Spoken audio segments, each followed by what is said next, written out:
ಸ್ನೇಹಿತರೆ, ಕಳೆದ 15-20 ದಿವಸದಿಂದ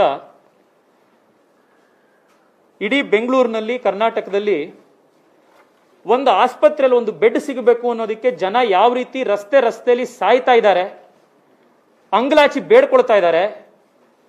ಗುರ್ತು ಪರಿಚಯ ಇಲ್ದವರಿಗೆಲ್ಲ ಫೋನ್ ಮಾಡಿಕೊಂಡು ಒಂದು ಬೆಡ್ ಕೊಡಿಸಿ ಹೆಂಗಾದ್ರೂ ಮಾಡಿ ನಮ್ಮ ಮನೆಯವ್ರನ್ನ ಉಳಿಸ್ಕೊಳ್ಬೇಕು ಅಂತ ಬೇಡ್ಕೊಳ್ತಾ ಇದ್ದಾರೆ ಅನ್ನೋದನ್ನ ನಾವೆಲ್ಲರೂ ದಿವಸ ನೋಡ್ತಾ ಇದ್ದೀವಿ. ನಮ್ಮೆಲ್ಲ ಶಾಸಕರ ಕಚೇರಿಗೆ, ನಮ್ಮ MP ಆಫೀಸಿಗೆ, ಸರ್ಕಾರದ ಅಧಿಕಾರಿಗಳಿಗೆ ರಾತ್ರಿ 2 ಗಂಟೆ 3 ಗಂಟೆ ತನಕ ಜನ ಫೋನ್ ಮಾಡಿ ಒಂದು ಆಂಬ್ಯುಲೆನ್ಸ್ ವ್ಯವಸ್ಥೆ ಮಾಡಿಸಿ, ಬೆಡ್ ವ್ಯವಸ್ಥೆ ಮಾಡಿಸಿ ಅಂತ ಕೇಳ್ತಾ ಇರ್ತಾರೆ. ಯಾವ ಆಸ್ಪತ್ರೆಗೆ ಫೋನ್ ಮಾಡಿ ಬೆಡ್ ಇಲ್ಲ ಅಂತ, ನೀವು ಯಾವ ಝೋನಿಗೆ, ವಾರ್ ರೂಮಿಗೆ ಫೋನ್ ಮಾಡಿ ಬೆಡ್ ಇಲ್ಲ ಅಂತ. ನೀವೆಲ್ಲರೂ ವೆಬ್ಸೈಟ್ ಮಾಡಿದ್ದಾರೆ ಇವ್ರು, BBMP ಅವರು, CHBMS ಅಂತ ಒಂದು ಸೆಂಟ್ರಲ್ ಬೆಡ್ ಬುಕಿಂಗ್ ಸಾಫ್ಟ್ವೇರ್ ಅಂತ.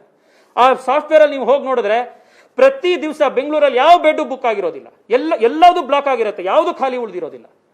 ನೀವು BBMP ಸತೀಶ್ ರೆಡ್ಡಿ ಅವರು 3 ಸತಿ MLA ಆಗಿರೋರು, ಅವ್ರು ನಮ್ಮ ಆಫೀಸಿಂದ ಫೋನ್ ಮಾಡಲಿ, ಇವ್ರ ಆಫೀಸಿಂದ ಫೋನ್ ಮಾಡಲಿ, ಒಬ್ಬನೇ ಒಬ್ಬ ಇಲ್ಲಿ ವಾರ್ ರೂಮಲ್ಲಿ ಇರುವಂತ ವ್ಯಕ್ತಿ ಒಂದು ಬೆಡ್ ಖಾಲಿ ಇದೆ ಅಂತ ಹೇಳಿದ್ರೆ, ಎಲ್ಲರೂ ಬೆಡ್ ಖಾಲಿ ಬುಕ್ ಆಗೋಗಿದೆ ಸರ್, ಬುಕ್ ಆಗಿದೆ, ಯಾವ ಬೆಡ್ ಆಗೋದಿಲ್ಲ ಅಂತ. ಯಾಕೆ ಬೆಡ್ ಖಾಲಿ, ಯಾಕೆ ಯಾವುದು ಬೆಡ್ ಅವೈಲಬಲ್ ಇರೋದಿಲ್ಲ ಅನ್ನೋದಕ್ಕೆ ನಾವು ಒಂದು 4-5 ದಿವಸದಿಂದ ಬಹಳ ಡೀಟೇಲ್ಡ್ ಆಗಿ ಸ್ಟಡಿ ಮಾಡಿ ಇವತ್ತೊಂದು ಇಡೀ ಒಂದು ಕರ್ಮಕಾಂಡ ಬಯಲಾಗಿದೆ. ಇವ್ರು ಮಾಡುವಂತ ಮಾಡಸ್ ಆಪರೆಂಡೆ ಏನಿದೆ ಅಂತ ನಾನು ಬಹಳ ಸಂಕ್ಷಿಪ್ತವಾಗಿ ಎಕ್ಸ್ಪ್ಲೈನ್ ಮಾಡ್ತೀನಿ. ನಮ್ಮ ಶಾಸಕರುಗಳೆಲ್ಲರೂ ಕೂಡ ಅವರು ಅವರವರ ಅನುಭವವನ್ನು ಹೇಳ್ತಾರೆ. BBMPಗೆ ಬೆಂಗಳೂರಿನಲ್ಲಿ ತಕ್ಷಣ ಪಾಸಿಟಿವ್ ಆದ ತಕ್ಷಣ BBMPಗೆ BU ನಂಬರ್ ಜನರೇಟ್ ಆಗಿ BBMP ವಾರ್ ರೂಮ್ಗಳಿಗೆ ನಂಬರ್ ಬರುತ್ತೆ. ನೀವು ಬಸವನಗುಡಿ ನಿವಾಸಿಯಾಗಿದ್ರೆ ಬೆಂಗಳೂರು ಸೌತ್ ವಾರ್ ರೂಮಿಗೆ ಈ ವ್ಯಕ್ತಿ ಪಾಸಿಟಿವ್ ಆಗಿದ್ದಾರೆ, ಇದವ್ರ ನಂಬರು, ಇದವ್ರ ಮನೆ ಅಡ್ರೆಸ್ ಅಂತ ಡೀಟೇಲ್ಸ್ ಬರುತ್ತೆ. ತಕ್ಷಣದಲ್ಲಿ BBMP ಕಡೆಯಿಂದ ಅವ್ರಿಗೆ ಫೋನ್ ಹೋಗುತ್ತೆ, ಕೆಲವರಿಗೆ ಹೋಗುತ್ತೆ ಫೋನು. ಅವ್ರನ್ನ ವಿಚಾರಿಸ್ತಾರೆ, ನಿಮಗೆ ಸಿಂಪ್ಟಮ್ಯಾಟಿಕ್ ಇದ್ದೀರಾ, ಸಿಂಪ್ಟಮ್ಯಾಟಿಕ್ ಇದ್ದೀರಾ, ಹೋಮ್ ಐಸೋಲೇಷನ್ ಅಲ್ಲಿ ಇದ್ದೀರಾ ಅಥವಾ ಆಸ್ಪತ್ರೆ ಬೇಕಿದೆಯಾ ಅನ್ನೋದು ವಿಷಯ ಗೊತ್ತಾಗುತ್ತೆ. ಯಾರು ಹೋಮ್ ಐಸೋಲೇಷನ್ ಅಲ್ಲಿ ಇರ್ತಾರೋ ಅಂತ ವ್ಯಕ್ತಿಗಳಿಗೆ ಆಸ್ಪತ್ರೆಯ ಅವಶ್ಯಕತೆ ಇರೋದಿಲ್ಲ. ಇವ್ರು ಏನ್ ಮಾಡ್ತಾರೆ, ಇಮ್ಮಿಡಿಯೇಟ್ ಆಗಿ ಯಾರ್ಯಾರು ಹೋಮ್ ಐಸೋಲೇಷನ್ ನಲ್ಲಿ ಇದ್ದಾರೆ ಈ ವ್ಯಕ್ತಿಗಳ ಹೆಸರಿನಲ್ಲಿ ಬೆಡ್ ನ ಆಸ್ಪತ್ರೆಯಲ್ಲಿ ಬ್ಲಾಕ್ ಮಾಡ್ತಾರೆ. ಯಾರು ಮಾಡ್ತಾರೆ ಇದನ್ನ, BBMP ವಾರ್ ರೂಮ್ ನಲ್ಲಿ ಯಾರಿಗೆ ಒಂದು 5-6 ಜನಕ್ಕೆ ಇನ್ಚಾರ್ಜ್ ಕೊಟ್ಟು ಕೂರಿಸಿದಾರಲ್ಲ, ಅವ್ರು ಯಾರು ಸರ್ಕಾರದ ಅಧಿಕಾರಿಗಳಲ್ಲ, ಯಾವುದೋ ಏಜೆನ್ಸಿ ಅವರು. ಆ ಏಜೆನ್ಸಿಯವರು ಇಮ್ಮಿಡಿಯೇಟ್ ಆಗಿ ಬೆಡ್ ನ ಬ್ಲಾಕ್ ಮಾಡ್ತಾರೆ. ಬೆಡ್ ನ ಬ್ಲಾಕ್ ಮಾಡಿದ ತಕ್ಷಣ ನಿಮಗೆ, ನನಗೆ, ಸಾರ್ವಜನಿಕರಿಗೆ, ಸರ್ಕಾರಕ್ಕೆ ಎಲ್ರಿಗೂ ಬೆಡ್ ಇಲ್ಲ ಅಂತ ತೋರಿಸುತ್ತೆ. ಆದ್ರೆ ಆ ಬೆಡ್ ಖಾಲಿ ಇರುತ್ತೆ. ಆ ಬೆಡ್ ಯಾವುದೋ ಒಬ್ಬ ಸಿಂಪ್ಟಮ್ಯಾಟಿಕ್ ವ್ಯಕ್ತಿ ಹೆಸರಿನಲ್ಲಿ ಬುಕ್ ಮಾಡಿರ್ತಾರೆ. 12 ಗಂಟೆಗಳ ಕಾಲ ಯಾವುದೋ ಒಬ್ಬರ ಹೆಸರಲ್ಲಿ ಬುಕ್ ಮಾಡಿ ಅದು ಆಟೋ ಅನ್ಬ್ಲಾಕ್ ಆಗ್ಲಿಕ್ಕೆ 12 ಗಂಟೆ ಆಗುತ್ತೆ. ಉದಾಹರಣೆಗೆ ಅನ್ನೋ ವ್ಯಕ್ತಿ ಹೆಸರಿನಲ್ಲಿ ಬುಕ್ ಮಾಡ್ತಾರೆ ಬೆಡ್ನ. 12 ಗಂಟೆ ಒಳಗಡೆ ಅವನ ಆಸ್ಪತ್ರೆಗೆ ಹೋಗ್ಲಿಲ್ಲ, ಅಡ್ಮಿಷನ್ ಆಗ್ಲಿಲ್ಲ ಅಂತಂದ್ರೆ ಆಟೋಮೆಟಿಕ್ ಆಗಿ ಅದು ಅನ್ಬ್ಲಾಕ್ ಆಗುತ್ತೆ. ಈ ರೀತಿ 12 ಗಂಟೆಗಳ ಏನು ಸಮಯಾವಕಾಶ ಇರುತ್ತೆ, ಈ 12 ಗಂಟೆಗಳ ಸಮಯಾವಕಾಶದ ಒಳಗಡೆ ಯಾರು ಇವರಿಗೆ ಹೊರಗಡೆ ವ್ಯವಹಾರ ಕುದುರಿಸ್ತಾರೋ ಅಂತ ವ್ಯಕ್ತಿಗಳ ಜೊತೆಗೆ ಅವರಿಗೆ ಬೆಡ್ ನ ಅಲಾಟ್ ಮಾಡ್ಕೊಡ್ತಾರೆ. ಯಾರು ಇಲ್ಲಿ MOH ಇರ್ತಾರೆ, ಇಲ್ಲಿ ಯಾವ್ದೋ ಬೇರೆ ಅಧಿಕಾರಿ ಇರ್ತಾರೆ, ಅಂತವ್ರ ಹತ್ರ ಕೊಡ್ತಾರೆ. ನಾನು ಕೇಳೋದು, MP ಹೇಳಿದ್ರು ಅಂತ ಬೆಡ್ ಸಿಗಬಾರ್ದು, MLA ಹೇಳಿದ್ರು ಅಂತ ಬೆಡ್ ಸಿಗಬಾರ್ದು. ಯಾರಿಗೆ ಹೆಲ್ಪ್ ಲೈನಿಗೆ ಫೋನ್ ಮಾಡಿರ್ತಾರೋ, ಹೆಲ್ಪ್ ಲೈನಿಗೆ ಫೋನ್ ಮಾಡಿರುವಂತ ವ್ಯಕ್ತಿ ಅವ್ರ SpO2 ಕಡಿಮೆ ಆಗ್ತಾ ಇದೆ, ಅವ್ರಿಗೆ ಆಸ್ಪತ್ರೆ ಅವಶ್ಯಕತೆ ಇದೆ ಅಂತಂದ್ರೆ ಮೆರಿಟ್ ಆಧಾರದ ಮೇಲೆ ಅವ್ರಿಗೆ ಸಿಗಬೇಕು. MP ಗೊತ್ತಿದ್ದಾರೆ, DCP ಹೇಳಿದ್ರು, ಇನ್ಯಾರೋ ಹೇಳಿದ್ರು ಅನ್ನೋ ಕಾರಣಕ್ಕೆ ಬೆಡ್ ಸಿಗೋದಲ್ಲ. ಇವತ್ತು ಜನ ಬೆಡ್ ಇಲ್ದಲೆ SMS ಆಗ್ತಾ ಇರ್ತಾರೆ, ವಾಟ್ಸ್ಆಪ್ ಅಲ್ಲಿ ಹಾಕ್ತಾರೆ, ಟ್ವಿಟರ್ ಅಲ್ಲಿ ಹಾಕ್ತಾರೆ, ಫೇಸ್ಬುಕ್ ಅಲ್ಲಿ ಹಾಕ್ತಾರೆ. ಇದ್ರ ಹೊರಗಡೆ ಸತೀಶ್ ರೆಡ್ಡಿ ಅವರು ಎಕ್ಸ್ಪ್ಲೈನ್ ಮಾಡ್ತಾರೆ ಯಾವ ತರ ಹೊರಗಡೆ ಒಂದು ದೊಡ್ಡ ದಂಧೆ ನಡೀತಾ ಇದೆ ಹೊರಗಡೆ ಅಂತ. ನಿಮ್ದು ಯಾರ್ದೋ ಒಬ್ರು ಫೇಸ್ಬುಕ್ ಅಲ್ಲಿ, ಇನ್ಸ್ಟಾಗ್ರಾಮ್ ಅಲ್ಲಿ ಹಾಕಿರ್ತಾರೆ, ದಯವಿಟ್ಟು ಅರ್ಜೆಂಟ್ ಬೆಡ್ ಬೇಕಿದೆ ಅಂತ ವ್ಯಕ್ತಿಗೆ ಇವ್ರು ಫೋನ್ ಮಾಡ್ತಾರೆ. ಫೋನ್ ಮಾಡ್ಬಿಟ್ಟು ವ್ಯವಹಾರ ಕುದುರಿಸ್ತಾರೆ. ನಾನ್ ಗ್ಯಾರಂಟಿ ಕೊಡಕ್ಕಾಗಲ್ಲ, ಬೆಂಗಳೂರು ಸೌತ್ MP ಆಗಿ ಬೆಂಗಳೂರು ಸೌತ್ ನಾನು ಬೆಡ್ ಕೊಡಿಸ್ತೀನಿ ಅಂತ ನಾನು ಖಾತ್ರಿಯಿಂದ ಹೇಳಕ್ಕಾಗಲ್ಲ. ಈ ಹೊರಗಡೆ ಇರುವಂತ ಏಜೆಂಟ್ಗಳು 45,000 ಕೊಡಿ, 50,000 ಕೊಡಿ ಅಂತ ವ್ಯಾಪಾರ ಮಾಡಿ ಇವರು ದಂಧೆ ಹಾಕ್ತಾ ಇದ್ದಾರೆ. ಇನ್ನೊಂದು ವಿಷಯ, ಬೆಂಗಳೂರಿನಲ್ಲಿ ಕಳೆದ 10 ದಿವಸಗಳಿಂದ ಸುಮಾರು 4,065 ಬೆಡ್ಗಳು ಆಟೋ ಅನ್ಬ್ಲಾಕ್ ಆಗಿದೆ. ಅಂದ್ರೆ 4,000 ಬೆಡ್ಗಳನ್ನ ಸಿಂಪ್ಟಮ್ಯಾಟಿಕ್ ವ್ಯಕ್ತಿಗಳ ಹೆಸರಿನಲ್ಲಿ ಅಥವಾ ಅವರಿಗೆ ಬೆಡ್ ಬೇಕಿಲ್ದಲೇ ಇರುವಂತಹ ವ್ಯಕ್ತಿಗಳ ಹೆಸರಿನಲ್ಲಿ ಬೆಡ್ ನ ಬ್ಲಾಕ್ ಮಾಡಿ ಆರ್ಟಿಫಿಷಿಯಲ್ ಆಗಿ ಒಂದು ಶಾರ್ಟೇಜ್ ನ ಕ್ರಿಯೇಟ್ ಮಾಡಿ 12 ಗಂಟೆ ಆದ್ಮೇಲೂ ಕೂಡ ಅವರು ಅಡ್ಮಿಷನ್ ಆಗದಲೆ ಅನ್ಬ್ಲಾಕ್ ಆಗಿರುವಂತ 4,000 ಇದೆ. ಉಸಿರು ಕಟ್ಟು ಸಾಯ್ತಾ ಇರಬೇಕಾದ್ರೆ ತಕ್ಷಣದಲ್ಲಿ ಬೆಡ್ ಸಿಕ್ಕಿದ್ರೆ ಸಾಕು ಅಂತ ಹೇಳಿ ಜನ ಹೋಗ್ಲಿಕ್ಕೆ ಹೋಗ್ತಾರೆ. ಇಲ್ಲಿ 12 ಗಂಟೆ ಆದ್ಮೇಲೂ ಒಬ್ಬ ಹೋಗಿಲ್ಲ ಆಸ್ಪತ್ರೆಗೆ ಅಂತಂದ್ರೆ ಕಾರಣ ಏನು ಅಂದ್ರೆ ಅವನಿಗೆ ಆಸ್ಪತ್ರೆ ಯಾರಿಗೆ ಹೋಗಬೇಕು ಅಂತಿಲ್ವೋ ಅಂತ ವ್ಯಕ್ತಿ ಕೊಟ್ಟಿದ್ದಾರೆ. ನಮ್ಮ ಆಫೀಸಿಂದ ನಾವು ಈ ರೀತಿ ಯಾರ್ಯಾವ ವ್ಯಕ್ತಿಗಳಿದ್ರು, ಯಾರು ಸಿಂಪ್ಟಮ್ಯಾಟಿಕ್ ವ್ಯಕ್ತಿ ಹೆಸರಲ್ಲಿ ಅಡ್ಮಿಷನ್ ಆಗಿತ್ತು ಅಂತ ವ್ಯಕ್ತಿಗಳ ಜೊತೆಗೆ ಫೋನ್ ಮೇಲೆ ಮಾತಾಡಿದೀವಿ. ಆ ಫೋನ್ ಕಾನ್ವರ್ಸೇಷನ್ಗಳನ್ನೆಲ್ಲ ನಾನು ಮಾಧ್ಯಮದವ್ರ ಜೊತೆಗೆ ಆಗಲೇ ಶೇರ್ ಮಾಡಾಗಿದೆ. ದಯವಿಟ್ಟು ಅದನ್ನು ಸಾರ್ವಜನಿಕರಿಗೆ ತೋರಿಸಿ ಅಧಿಕಾರಿಗಳ ಬಂಡವಾಳ ಬಯಲಾಗಲಿ. ಫೋನ್ ಮಾಡ್ತಾರೆ, ಆ ವ್ಯಕ್ತಿ ಗೊತ್ತೇ ಇಲ್ಲ ಅವ್ರ ಹೆಸರಲ್ಲಿ ಬೆಡ್ ಬುಕ್ ಆಗಿದೆ ಅಂತ, ಅವನ್ ಮನೇಲಿದ್ದಾನೆ. ಇಲ್ಲಿ ಕೆಲವು ಇನ್ಸ್ಟೆನ್ಸಸ್ಗಳಿದೆ. ಈ ಕೇಸಲ್ಲಿ ಒಬ್ಬ ವ್ಯಕ್ತಿ ಹೆಸರಿನಲ್ಲಿ 12 ಆಸ್ಪತ್ರೆಗಳಲ್ಲಿ ಅವನು ಕೋವಿಡ್ ಪಾಸಿಟಿವ್ ಆಗಿ ರಿಪೋರ್ಟ್ ಬಂದ 20 ದಿನದ ನಂತರ 12 ಬೇರೆ ಬೇರೆ ಆಸ್ಪತ್ರೆಗಳಲ್ಲಿ 12 ದಿನ ಬೆಡ್ ಬುಕ್ ಮಾಡಿದ್ದಾರೆ ಒಬ್ಬ ವ್ಯಕ್ತಿ ಹೆಸರಿನಲ್ಲಿ. ಒಂದೇ ಫ್ಯಾಮಿಲಿಲಿ ತಂದೆ ಸತ್ತೋಗಿರ್ತಾರೆ, ಮಕ್ಕಳು ಸತ್ತೋಗಿರ್ತಾರೆ, ಒಂದು ಸಣ್ಣ ಸಣ್ಣ ಮಕ್ಕಳು ಅನಾಥರಾಗ್ತಾ ಇದ್ದಾರೆ ಇವತ್ತು. ಇಂಥ ಟೈಮ್ನಲ್ಲಿ ಇದು ಭ್ರಷ್ಟಾಚಾರ ಅಲ್ಲ, ಇದು ಮರ್ಡರ್. ಇದು ಇವ್ರು ಮಾಡ್ತಾ ಇರೋದು. ಇದನ್ನ ಇವತ್ತು ಇದಕ್ಕೊಂದು ಹೈ ಪವರ್ಡ್ ಎನ್ಕ್ವೈರಿ ಆಗಲೇಬೇಕು. ಇದರಲ್ಲಿ ಇನ್ನೂ ಒಂದು ವಿಷಯ, ಕೆಲವು ಆಸ್ಪತ್ರೆಗಳಲ್ಲಿ ರಾತ್ರಿ 12 ಗಂಟೆಗೆನೆ ಬೆಡ್ ಬುಕಿಂಗ್ ಆಗುತ್ತೆ. ಮಿಡ್ ನೈಟ್ ಅಫೇರ್ ಇವ್ರದ್ದು. ಇದು ಮಧ್ಯರಾತ್ರಿಯ ದಂಧೆ ನಡೆಸ್ತಾ ಇರೋದು ಇವರು. ಬೆಳಗ್ಗೆ 6 ಗಂಟೆಯಿಂದ ರಾತ್ರಿ 12 ಗಂಟೆ ತನಕ ಯಾವ ಅಡ್ಮಿಷನ್ ಆಗಲ್ಲ. ರಾತ್ರಿ 12 ಗಂಟೆ 1 ನಿಮಿಷಕ್ಕೆ ಅಡ್ಮಿಷನ್ ಬೆಡ್ ಬುಕಿಂಗ್ ಓಪನ್ ಆಗುತ್ತೆ. 12 ಗಂಟೆ 2 ನಿಮಿಷಕ್ಕೆ ಬೆಡ್ ಬ್ಲಾಕ್ ಆಗುತ್ತೆ. 12 ಗಂಟೆ 2 ನಿಮಿಷ 30 ಸೆಕೆಂಡಿಗೆ ಅಡ್ಮಿಷನ್ ಆಗುತ್ತೆ. ಹೆಂಗ್ರಿ ಸಾಧ್ಯ ಇದು? ಒಂದ್ ಕಡೆ 4,000 ಜನ 12 ಗಂಟೆ ಆದ್ರೂ ಅಡ್ಮಿಷನ್ ಆಗದಲ್ಲೇ ಇರುವಂತ ವ್ಯಕ್ತಿಗಳು, ಇನ್ನೊಂದು ಕಡೆ ರಾತ್ರಿ 12 ಗಂಟೆಗೆ ಓಪನ್, 12 ಗಂಟೆ 1 ನಿಮಿಷಕ್ಕೆ ಅಡ್ಮಿಷನ್. ಯಾವುದಂದೆ ಇದು? ನಾನು ಮಾನ್ಯ ಮುಖ್ಯಮಂತ್ರಿಗಳಿಗೆ ಧನ್ಯವಾದ ಹೇಳ್ತೀನಿ. ಮುಖ್ಯಮಂತ್ರಿಗಳಿಗೆ ಫೋನ್ ಮಾಡಿದ್ರು, ಕ್ಯಾಬಿನೆಟ್ ಮೀಟಿಂಗ್ ಇದೆ, ಈಗ 5:15 ದಯವಿಟ್ಟು ತಾವೆಲ್ಲರೂ ಬನ್ನಿ. ಯಾವ್ಯಾವ ಅಧಿಕಾರಿ ಯಾರ್ಯಾರು ಇದರಲ್ಲಿ ಇನ್ವಾಲ್ವ್ ಆಗಿದ್ದಾರೆ ಅವರೆಲ್ಲರೂ ಜೈಲಿಗೆ ಅಟ್ಟಿಸ್ತೀನಿ ಅಂತ ಹೇಳಿ ಮಾನ್ಯ ಮುಖ್ಯಮಂತ್ರಿಗಳು ಇವತ್ತು ಭರವಸೆ ಕೊಟ್ಟಿದ್ದಾರೆ. ರಾಜ್ಯದ ಜನತೆಯ ಪರವಾಗಿ, ಬೆಂಗಳೂರಿನ ಜನತೆಯ ಪರವಾಗಿ ನಾನು ಮಾನ್ಯ ಮುಖ್ಯಮಂತ್ರಿಗಳಿಗೆ ಧನ್ಯವಾದ ಹೇಳ್ತೀನಿ. ಮಾನ್ಯ ಮುಖ್ಯಮಂತ್ರಿಗಳು ಇದಕ್ಕೊಂದು ಹೈ ಪವರ್ಡ್ ಕಮಿಟಿ ಮಾಡಿ, ಈ ಯಾವ್ಯಾವ ಅಧಿಕಾರಿಗಳು, ಹೊರಗಡೆ ಇರುವಂತ ಏಜೆಂಟ್ಗಳು, ಪ್ರೈವೇಟ್ ಆಸ್ಪತ್ರೆಯಲ್ಲಿ ಬಿಬಿಎಂಪಿ ಕಡೆಯಿಂದ ಇರುವಂತಹ ಆರೋಗ್ಯ ಮಿತ್ರಗಳು, ಇಲ್ಲಿ ಅಪಾಯಿಂಟ್ ಆಗಿರುವಂತಹ ಏಜೆನ್ಸಿಯವರು, ಅವ್ರು ಯಾರ್ಯಾರು ಇದ್ದಾರೆ ಅಂತ ಹೇಳಿ ಪ್ರತಿಯೊಬ್ಬರದ್ದು CDR ತೆಗಿಬೇಕು. ಯಾರ ಜೊತೆಗೆ ಮಾತಾಡ್ತಾ ಇದ್ದಾರೆ ಅಂತ ಗೊತ್ತಾಗಬೇಕು. ಪ್ರತಿಯೊಬ್ಬರನ್ನು ಒದ್ದು ಒಳಗೆ ಹಾಕಿಸ್ಬೇಕು. ವಲ್ಚರ್ಸ್ಗಳು ಇವರೆಲ್ಲರೂ. ಇದು ಸಾಮಾನ್ಯ ಭ್ರಷ್ಟಾಚಾರ ಅಲ್ಲ ಇವ್ರು ಮಾಡ್ತಾ ಇರೋದು. ಇದು ಹುಳ ಬಿದ್ದು ಸಾಯ್ತಾರೆ ಯಾರ್ಯಾರು ಇದರನ್ನೆಲ್ಲ ಇದನ್ನ ಮಾಡ್ತಾ ಇರೋರು ಇವ್ರುಗಳು. ಇದರದ್ದು ಬೇರೆ ಡೀಟೇಲ್ಸ್ ಏನಿದೆ ಅನ್ನೋದನ್ನ ಸತೀಶ್ ರೆಡ್ಡಿ ಅವರು ಹೇಳ್ತಾರೆ. ಶಾಸಕರುಗಳು ಇಬ್ರು ಹೇಳ್ತಾರೆ. ಇದರದ್ದು ಈ ಅಧಿಕಾರಿಗಳು ಯಾರ್ಯಾರು ಇದರಲ್ಲಿ ಇನ್ವಾಲ್ವ್ ಆಗಿದ್ದಾರೆ ಅವ್ರ ತಲೆದಂಡ ಆಗಬೇಕು. ಹೈ ಪವರ್ಡ್ ಎನ್ಕ್ವೈರಿ ಆಗಬೇಕು. ಎನ್ಕ್ವೈರಿಯ ಜೊತೆಗೆ ನಾಳೆ ಬೆಳಗ್ಗೆ ಎನ್ಕ್ವೈರಿ ಆಗೋದ್ರಿಂದ ಸತ್ತಿರೋರು ನಾಳೆ ಬರೋದಿಲ್ಲ. ಅಟ್ಲೀಸ್ಟ್ ಇನ್ನು ಯಾರು ಇವತ್ತಿದ್ದಾರೆ ಅವ್ರನ್ನ ಬದುಕಿಸುವಂತ ಪ್ರಯತ್ನ ಮಾಡಬಹುದು ನಾವು. ಇವತ್ತಿಂದನೇ ಈ ವ್ಯವಸ್ಥೆ ಬದಲಾಗಬೇಕು. ಸಾಫ್ಟ್ವೇರ್ ಅಲ್ಲಿ ಇರುವಂತಹ ಸಮಸ್ಯೆಗಳು ಬದಲಾಗಬೇಕು. ನಾನು ಈ ಡೇಟಾ ಪಡ್ಕೊಳ್ಳಕ್ಕೆ ನಾನು ನಿಮ್ಮ ಹತ್ರ ಇವತ್ತು ಹೇಳ್ತಿದ್ದೀನಿ, ಒಬ್ಬ MP ಆಗಿ ಈ ಡೇಟಾ ಪಡ್ಕೊಳ್ಳಕ್ಕೆ ನಾನು ಪಟ್ಟಂತ ಹರಸಾಹಸ ನಾನು ನಿಮಗೆ ಹೇಳಲಿಕ್ಕೆ ಆಗೋದಿಲ್ಲ. ಇಲ್ಲಿ ಯಾವ ಅಧಿಕಾರಿನೂ ಡೇಟಾ ಕೊಡೋದಿಲ್ಲ. ರಾತ್ರಿ 2:30-3 ಗಂಟೆ ತನಕ ಬೆನ್ಬಿಡದ ಬೇತಾಳ ತರ ನಾವು ಹಿಂದೆ ಬಿದ್ದಿದ್ರಿಂದ ಈ ಡೇಟಾ ಸಿಕ್ಕಿದ್ದು. 1 ಲಕ್ಷ ಡೇಟಾನ ನಾವು ಅನಲೈಸ್ ಮಾಡಿ ಸುಮಾರು ಒಂದು 5,000 ಕೇಸ್ಗಳನ್ನ ನೋಡಿದ ಮೇಲೆ 5,000 ಕೇಸ್ಗಳ ಪ್ಯಾಟರ್ನ್ ಇದು ಗೊತ್ತಾಗ್ತಾ ಇರೋದು. 5,000 ಕೇಸ್ಗಳ ಪ್ಯಾಟರ್ನ್. ಇದು ಬರೀ ಸ್ಯಾಂಪಲ್ ಅಷ್ಟೇ ನಾನು ನಿಮ್ಮ ಎದುರುಗಡೆ ಇಡ್ತಾ ಇರೋದು. ಸರ್ಕಾರ ಕಳೆದ ವರ್ಷಕ್ಕೂ ಈ ವರ್ಷಕ್ಕೂ ಒಂದು ಸಣ್ಣ ಉದಾಹರಣೆ ನಿಮಗೆ. ಹೋದ ವರ್ಷ ಬೆಂಗಳೂರಿನಲ್ಲಿ, ಕರ್ನಾಟಕದಲ್ಲಿ ಇದ್ದಿದ್ದು ಸುಮಾರು 1,900 ಚಿಲ್ಲರೆ ಆಕ್ಸಿಜನ್ ಬೆಡ್.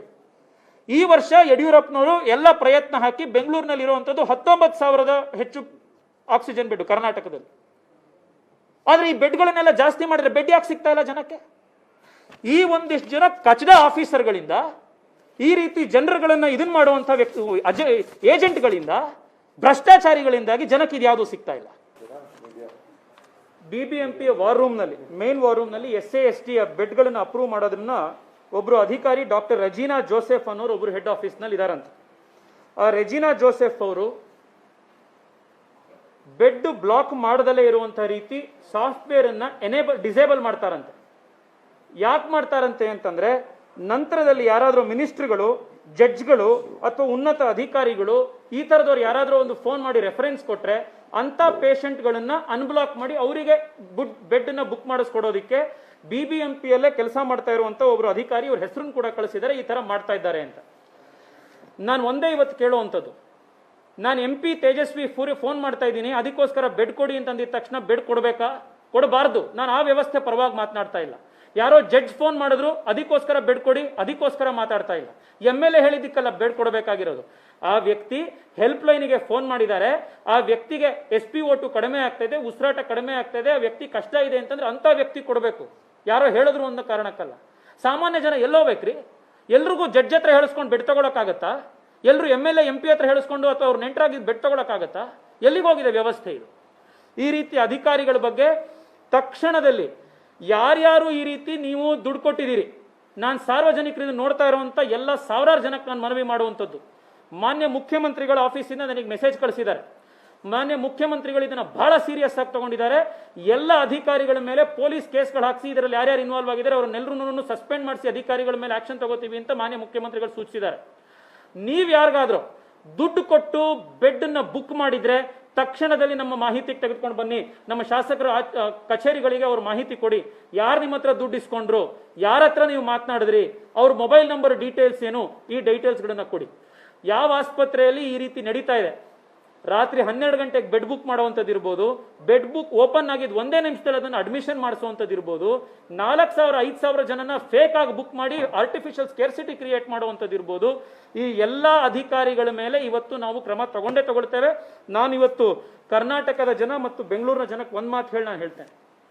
ಸ್ನೇಹಿತರೆ, ಒಂದು 3-4 ದಿನಗಳ ಹಿಂದೆ ನಾನು ಸೇಂಟ್ ಜಾನ್ಸ್ ಆಸ್ಪತ್ರೆಗೆ ಒಂದು ಇನ್ಸ್ಪೆಕ್ಷನ್ ಮಾಡಕ್ ಹೋಗಿದ್ದೆ. ಒಂದು 65 ವರ್ಷ ಸುಮಾರು ಇರ್ಬೋದು, ಒಬ್ರು ಮಹಿಳೆ ನಮಗೆ ಹೊರಗಡೆ ಸಿಕ್ಕಿದ್ರು. ICU ಅಲ್ಲಿ ವೆಂಟಿಲೇಟರ್ ಅಲ್ಲಿ ಗಂಡ ಇದ್ರು, ಫಸ್ಟ್ ಫ್ಲೋರ್ HDU ಬೆಡ್ ಅಲ್ಲಿ ಮಗ ಇದ್ದ, ಸೊಸೆ ಕೆಳಗಡೆ ಎಮರ್ಜೆನ್ಸಿಲಿ ಅಡ್ಮಿಟ್ ಆಗಿದ್ರು.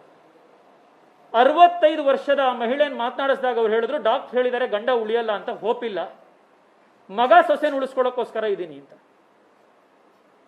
ಒಬ್ಬೊಬ್ರೆ ಇವತ್ತು ನಿಮ್ಮ ಮಶಾಣದ ಹತ್ರ ಹೋಗಿ ನೋಡಿ, ಒಬ್ಬೊಬ್ರು 80 ವರ್ಷ 60 ವರ್ಷದ ಒಬ್ರು ಹೆಂಗಸರು ಬಂದಿರ್ತಾರೆ ಮಣ್ಣು ಮಾಡಿ ವಾಪಸ್ ಹೋಗಕ್ಕೆ.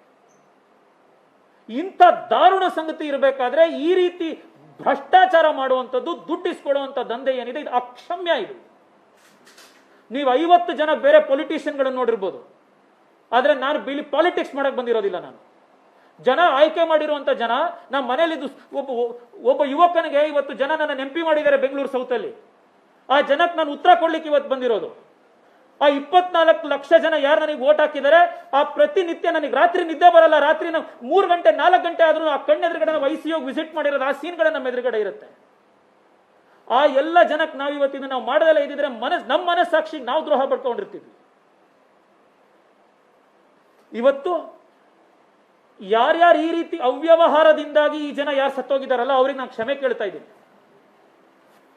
ಈ ಒಂದು ಸಮಸ್ಯೆಯಿಂದಾಗಿ ಚಕ್ರವ್ಯೂಹದಲ್ಲಿ ಸಿಗಾಕೊಂಡು ಸತ್ತೋದ್ರಲ್ಲ ಅವ್ರಿಗೆ ನಾನು ಕ್ಷಮೆ ಕೇಳ್ತಾ ಇದ್ದೀನಿ. ಆದ್ರೆ ಇನ್ನು ಮುಂದೆ ಈ ರೀತಿ ಆಗದಲೇ ಇರುವಂತ ಕಡೆ ನಾವೆಲ್ಲರೂ ಕೂಡ, ಬೆಂಗಳೂರಿನ ಜನತೆ, ಮಾನ್ಯ ಮುಖ್ಯಮಂತ್ರಿಗಳು, ನಾವೆಲ್ಲರೂ ಕೂಡ ಇವತ್ತಿಂದನೇ ಯಾವ ಕಾರಣಕ್ಕೂ ಆಗದಲೇ ಇರೋ ರೀತಿ ನಾವು ನೋಡ್ಕೊಳ್ತೀವಿ. ಇದು ಮುಗಿಯೋವರೆಗೂ ಈ ಹೋರಾಟ ನಾನು ಬಿಡೋದಿಲ್ಲ. ಬೆಂಗಳೂರಿನ ಜನಕ್ಕೆ ನಾನು ರಿಕ್ವೆಸ್ಟ್ ಮಾಡೋದು ಈಗಲೂ ಕೂಡ, ನೀವ್ ಯಾರಿಗಾದ್ರೂ ದುಡ್ಡು ಕೊಟ್ಟು ಬೆಡ್ ಬುಕ್ ಮಾಡಿಸ್ಕೊಂಡಿದ್ರೆ, ದುಡ್ಡು ಕೊಟ್ಟು ರೆಮ್ಡೆಸಿವಿರ್ ಬುಕ್ ಮಾಡಿಸ್ಕೊಂಡಿದ್ರೆ, ಅವ್ರು ಯಾರನ್ನು ನೀವು ಹೆದರ್ಕೊಳಕ್ ಹೋಗ್ಬೇಡಿ. ನಿಮ್ಮ ಐಡೆಂಟಿಟಿಯನ್ನು ನಾವು ಅನಾನಿಮಸ್ ಆಗಿರ್ತೀವಿ. ದಯವಿಟ್ಟು ಅಧಿಕಾರಿಗಳ ಡೀಟೇಲ್ಸ್ ಕೊಡಿ, ಯಾರನ್ನ ಜೊತೆ ಮಾತಾಡಿದ್ರಿ ನಂಬರ್ ಕೊಡಿ, ಅವರೆಲ್ಲರೂ ಬೆಂಡೆತ್ತು ಒಳಗಾಕ್ಸುವಂತ ಕೆಲಸ ನಾವು ಮಾಡ್ತೀವಿ. ಈ ಜನಕ್ಕೆ ನಾವು ನ್ಯಾಯ ಕೊಡಿಸೋದು, ನಾನು ಈ ಕೆಲಸ ನನಗೆ ಇದನ್ನ ಮಾಡುವಂತ ಯೋಗ್ಯತೆ ಇಲ್ಲ ಅಂತಂದ್ರೆ ನಾವು MP ಆಗಿದ್ದು MLA ಆಗಿದ್ರಲ್ಲಿ ಉಪಯೋಗ ಇಲ್ಲ, ರಾಜೀನಾಮೆ ಕೊಟ್ಟು ಮನೆ ಹೋಗ್ಬೇಕು ನಾವು. ಇವತ್ತಿದನ್ನ ನಾವು ಎದುರಿಸುವಂತ, ಇವತ್ತು ಮಾತಾಡುವಂತ ಧೈರ್ಯ ಇವತ್ತು ನಮ್ಗೆ ಇರ್ಲಿಲ್ಲ ಅಂತಂದ್ರೆ ನಾವ್ ಯಾರು ಈ ಕೆಲಸದಲ್ಲಿ ಇರ್ಲಿಕ್ಕೆ, ಈ ಜನ ಆಯ್ಕೆ ಮಾಡಿರುವಂತ ಕೆಲಸ ಮುಂದುವರಿಸಲಿಕ್ಕೆ ನಮ್ಮ ಹತ್ರ ಆತ್ಮಸಾಕ್ಷಿ ಇರೋದಿಲ್ಲ. ಇವತ್ತು ನಾವು ಮಾನ್ಯ ಮುಖ್ಯಮಂತ್ರಿಗಳನ್ನ ಭೇಟಿ ಮಾಡ್ತಾ ಇದ್ದೀವಿ. ಇನ್ನು ಯಾವ್ಯಾವ ದಾಖಲೆ ಇದೆ, ಇನ್ಫಾರ್ಮೇಶನ್ ಇದೆ, ದಯವಿಟ್ಟು ಕೊಡಿ, ನಾವು ಇದನ್ನ ಇನ್ನೂ ಮುಂದುವರಿಸ್ತೀವಿ. ದಯವಿಟ್ಟು ಇದಕ್ಕೆ ಸಹಕಾರ ಕೊಟ್ಟಂತಹ ಎಲ್ರಿಗೂ ನಾನು ಧನ್ಯವಾದಗಳನ್ನು ಹೇಳಿ, ನಾನು ಇವತ್ತು ತಮ್ಮ ಮೂಲಕ ಮೀಡಿಯಾದವ್ರಿಗೆಲ್ಲ ಕಾಪೀಸು ಕೊಡ್ತಾ ಇದೆ. ಪೊಲೀಸ್ ಕಮಿಷನರ್ ಬೆಂಗಳೂರು ಇವ್ರಿಗೂ ನಾನು ಹೇಳ್ತಾ ಇದ್ದೀನಿ, ಪೊಲೀಸ್ ಕಮಿಷನರ್ ಇದಕ್ಕೊಂದು ತನಿಖೆಯನ್ನ ಮಾಡಬೇಕು ಅವ್ರ ನೇತೃತ್ವದಲ್ಲಿ. ಪೊಲೀಸ್ ಕಮಿಷನರು ಇದರಲ್ಲಿ ಯಾರ್ಯಾರು ಇನ್ವಾಲ್ವ್ ಆಗಿದ್ದಾರೆ, ಆಫೀಸರ್ಸ್ ಇರ್ಬೋದು, ಅವ್ರು IAS ಇರ್ಬೋದು, IPS ಇರ್ಬೋದು, ಝೋನಲ್ MHO ಇರ್ಬೋದು, ಯಾರಾದ್ರೂ ಇರ್ಬೋದು, ಯಾರು ಇದನ್ನ ಜಡ್ಜ್ ಹೇಳಿದ್ರು ಅಂತ ಬುಕ್ ಮಾಡೋದು, IAS ಆಫೀಸರ್ ಹೇಳಿದ್ರು ಅಂತ ಮಾಡೋದು, MP ಹೇಳೋದು ಅಂತ ಮಾಡೋದು, ಯಾರು ಈ ವ್ಯವಹಾರದಲ್ಲಿದ್ದಾರೆ, ಇಂಥ ಅವ್ಯವಹಾರ ಮಾಡಿರುವಂತ ಪ್ರತಿಯೊಬ್ಬರ ಮೇಲೂ ತನಿಖೆ ಆಗಬೇಕು, ಅವ್ರ ಅರೆಸ್ಟ್ಗಳಾಗಬೇಕು, ಅವ್ರನ್ನ ಸಾರ್ವಜನಿಕ ಎಕ್ಸಾಂಪಲ್ ಆಗಬೇಕು ಅನ್ನೋ ರೀತಿ ಇವತ್ತು ಮಾಡಬೇಕು ಅನ್ನುವಂಥದ್ದನ್ನ ನಾನು ಪೊಲೀಸ್ ಕಮಿಷನರ್ ಮನವಿ ಮಾಡ್ತಾ ಇದ್ದೀನಿ. ಮಾನ್ಯ ಮುಖ್ಯಮಂತ್ರಿಗಳ ಹತ್ರ ಹೋಗ್ತಾ ಇದ್ದೀವಿ. ನಮಸ್ಕಾರ. BBMP ಕಮಿಷನರ್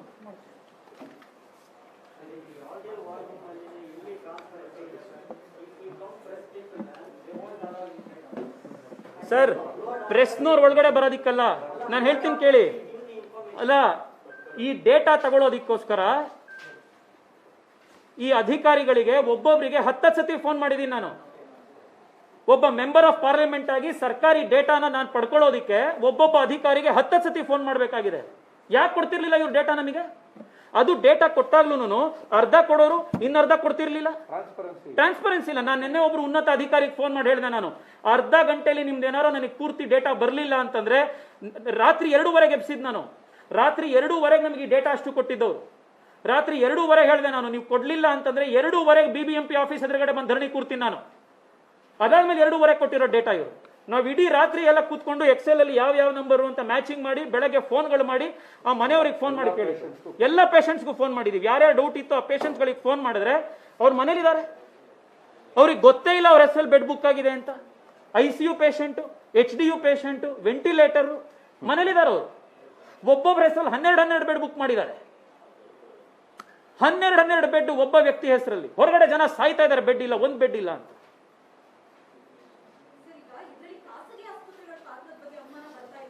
ಮೇಡಮ್ ಎಲ್ರದ್ದು ಇದೆ, ಕೇಳಿ ಯಾರ್ಯಾರು ಇದ್ದಾರೆ ಅಂತ. ಇದು ಒಬ್ಬರಿಂದ ಮಾಡ್ಲಿಕ್ಕೆ ಆಗೋದಿಲ್ಲ. ನಾನು ಎಲ್ಲ ಖಾಸಗಿ ಆಸ್ಪತ್ರೆಯವರು ಮಾಡಿದ್ದಾರೆ ಇದು ಅಂತ ನಾನು ಹೇಳ್ತಿಲ್ಲ, ಎಲ್ಲ ಅಧಿಕಾರಿಗಳು ಅಂತ. ಪ್ರತಿ ಪ್ರೈವೇಟ್ ಆಸ್ಪತ್ರೆಯಲ್ಲಿ ಒಬ್ಬ ಆರೋಗ್ಯ ಮಿತ್ರ ಇರ್ತಾರೆ. ಆ ಆರೋಗ್ಯ ಮಿತ್ರಗೆ ಈ ಬೆಡ್ ಖಾಲಿ ಇದೆಯಾ ಇಲ್ವಾ ಅಂತ ತಕ್ಷಣ ಗೊತ್ತಾಗುತ್ತೆ. ಅವರು ಪೋರ್ಟಲ್ ಅಲ್ಲಿ ಅಪ್ಲೋಡ್ ಮಾಡಬೇಕು. ಅವ್ರು ಅಪ್ಲೋಡ್ ಮಾಡಬೇಕಾದಾಗ ಅಪ್ಲೋಡ್ ಮಾಡೋ ಟೈಮ್ನಲ್ಲಿ ಅವರು ಇಲ್ಲಿ BBMP ವಾರ್ ಝೂಮ್ ಯಾವ್ದಿದೆ, 8 ಝೋನಲ್ಲಿ ಯಾವ್ದಿದೆ ವಾರ್ ರೂಮಿಗೆ ಫೋನ್ ಮಾಡಿ ಹೇಳ್ತಾರೆ. ಇಲ್ಲಿ ಯಾರೋ ಒಬ್ರದ್ದು ಅವ್ರ ಐಡೆಂಟಿಟಿ ಇರುತ್ತೆ.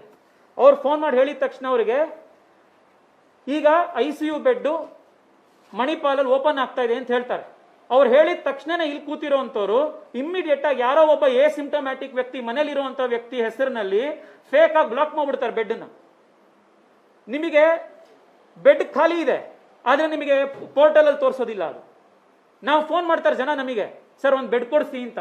ನಾವು ಇವ್ರ ಹೆಲ್ಪ್ ಲೈನಿಗೆ ಫೋನ್ ಮಾಡ್ತೀವಿ. ಆ ಹೆಲ್ಪ್ ಲೈನಿಗೆ ಫೋನ್ ಮಾಡಿದ್ರೆ ಜನ ಇವ್ರು ಹೇಳ್ತಾರೆ ನಮಗೆ ಒಂದು ಬೆಡ್ ಖಾಲಿ ಇಲ್ಲ ಅಂತಾರೆ.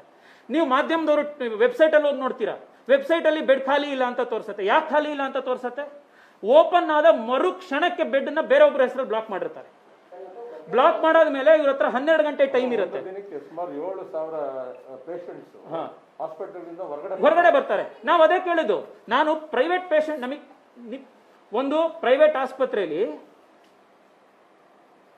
ಆ ಆಸ್ಪತ್ರೆ ನಮ್ಮವ್ರು ಯಾರು ಪರಿಚಯ ಇರ್ತಾರೆ ಅವ್ರು ಡಾಕ್ಟರ್ ಫೋನ್ ಮಾಡ್ತಾರೆ, ಸರ್ ಈಗ ಒಬ್ರು ಪೇಷಂಟ್ ಸತ್ತೋದ್ರು, ತೀರ್ಕೊಂಡ್ರು, ಬೆಡ್ ಖಾಲಿ ಆಗಿದೆ, ICU ಇವ್ರನ್ನ ಓಪನ್ ಆಗುತ್ತೆ ನಿಮ್ಗೆ, ಇನ್ನೊಂದು ಅರ್ಧ ಗಂಟೆಯಲ್ಲಿ ನಿಮ್ ಪೇಷಂಟ್ ಅನ್ನು ಕಳಿಸ್ಕೊಡಿ ಅಂತ ಹೇಳ್ತಾರೆ. ನಾವು BBMP ಫೋನ್ ಮಾಡಿ ಹೇಳ್ತೀವಿ, ಸರ್ ಮಣಿಪಾಲ್ ಆಸ್ಪತ್ರೆಯಲ್ಲಿ ಫಸ್ಟ್ ಫ್ಲೋರ್ ಅಲ್ಲಿ ಉದಾಹರಣೆ ಕೊಟ್ಟಿದ್ದು, ಈ ಆಸ್ಪತ್ರೆ ಖಾಲಿ ಆಗತ್ತಂತೆ ಬೆಡ್, ಡಾಕ್ಟರ್ ಹೇಳಿದಾರೆ ನಮಗೆ ಇದನ್ನ ಮಾಡಿ ಅಂತ. ಇವ್ರು ನಮ್ಗೆ ಅಷ್ಟರೊಳಗಡೆ ಹೇಳ್ತಾರೆ, ಇಲ್ಲ ಸರ್ ಬೆಡ್ ಬ್ಲಾಕ್ ಆಗೋಯ್ತು ಅಂತಾರೆ. ಯಾರಿಗೆ ಬ್ಲಾಕ್ ಆಗಿರುತ್ತೆ ನಮಗೆ ಗೊತ್ತಾಗೋದಿಲ್ಲ. ಅದು BU ನಂಬರ್ ಅಲ್ಲಿ ಯಾರಿಗೆ ಬ್ಲಾಕ್ ಆಗಿದೆ ಗೊತ್ತಾಗಲ್ಲ. ಆದ್ರೂ ಇವ್ರು ಏನ್ ಮಾಡಿರ್ತಾರೆ, ಯಾರೋ ಒಬ್ಬ ಮನೇಲಿರುವಂತ ಸಿಂಪ್ಟಮ್ಯಾಟಿಕ್ ವ್ಯಕ್ತಿ ಹೆಸರಿನಲ್ಲಿ ಬ್ಲಾಕ್ ಮಾಡಿರ್ತಾರೆ ಬೆಡ್ನ. ಅದಾದ್ಮೇಲೆ ಇವ್ರಿಗೆ 12 ಗಂಟೆ ಟೈಮ್ ಇರುತ್ತೆ. ಆ 12 ಗಂಟೆ ಟೈಮ್ ಒಳಗಡೆ ಹೊರಗಡೆ ಗಿರಾಕಿಗಳನ್ನ ಹುಡುಕ್ತಾರೆ ಅವರು. 2 ತರ ಅದರಲ್ಲಿ. ಒಂದು ವ್ಯಾಪಾರ ಮಾಡ್ಕೊಳ್ತಾರೆ, ಎರಡನೇದು ಏನ್ ಮಾಡ್ತಾರೆ, ಇಲ್ಲ MLA ಹೇಳಿದ್ರು, MP ಹೇಳಿದ್ರು, ಜಡ್ಜ್ ಹೇಳಿದ್ರು, IAS ಹೇಳಿದ್ರು ಅಂತ ಬುಕ್ ಮಾಡ್ತಾರೆ, ಇನ್ಫ್ಲೂಯೆನ್ಸ್ ಇದ್ರು. ಎರಡೂ ತಪ್ಪು. ನಾನು ಹೇಳೋದು, ನಾನು ಇವತ್ತಿನ ತನಕ ನಮ್ಮ ಆಫೀಸಿಂದ ಫೋನ್ ಮಾಡಿ ನಾನು ಹೇಳಿರುವಂತ ಪೇಷಂಟ್ ಯಾಕೆ ಬೆಡ್ ಆಗಿಲ್ಲ ಅಂತ ನಾನು ಕೇಳ್ತಾ ಇಲ್ಲ. ಯಾರಿಗೆ ಸೀರಿಯಲ್ ಆರ್ಡರ್ ಪ್ರಕಾರ, ಇಂಪಾರ್ಟೆನ್ಸ್ ಪ್ರಕಾರ, ಸಿವಿರಿಟಿ ಆಫ್ ಇನ್ಫೆಕ್ಷನ್ ಪ್ರಕಾರ ಯಾರಿಗೆ ಬೆಡ್ ಸಿಗಬೇಕು ಆ ವ್ಯಕ್ತಿಗೆ ಸಿಗಬೇಕು. ಇಲ್ಲಾಂದ್ರೆ ಹೆಲ್ಪ್ ಲೈನ್ ಮಾಡಿ ಉಪಯೋಗ ಏನಾಯ್ತ್ರಿ? ನೀವು MLA ಕೇಳಿ ಹೇಳಿಸ್ತೀರಿ, ಜಡ್ಜ್ ಕೇಳಿ ಹೇಳಿಸ್ತೀರಿ, ಬೇಡ ಅವಾಗ ಸಿಗತ್ತೆ ಅಂತಂದ್ರೆ ಹೆಲ್ಪ್ ಲೈನ್ ಯಾಕೆ ಬೇಕು ನಿಮ್ಗೆ? ಸೊ ಆರೋಗ್ಯ ಮಿತ್ರ, ಆ ಪ್ರೈವೇಟ್ ಆಸ್ಪತ್ರೆ, ಇಲ್ಲಿರುವಂತ BBMP ಝೋನ್ ಅಲ್ಲಿ ಅದನ್ನ ಫೀಡ್ ಮಾಡುವಂತವ್ರು ಯಾರಿದ್ದಾರೆ ಅವರು, ಮತ್ತೆ ಇದನ್ನ ನೋಡ್ತಾ ಇರುವಂತ ಉನ್ನತ ಅಧಿಕಾರಿ, ಅವರು ಇನ್ವಾಲ್ವ್ ಆಗಿಲ್ದಲೇ ಇರ್ಬೋದು. ಇದು ಅವ್ರ ಕೆಳಗಡೆ ಆಗ್ತಾ ಇರೋದಕ್ಕೆ ಅವ್ರು ಬಿಟ್ಟಿದಾರಲ್ಲ, ಆ ಕಾರಣಕ್ಕೆ ಅವರು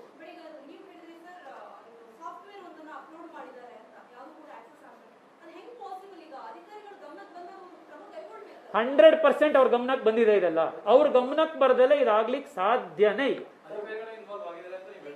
ರೀ. ಇದು ಮಾಡಕ್ ಸಾಧ್ಯನೇ ಇಲ್ಲ.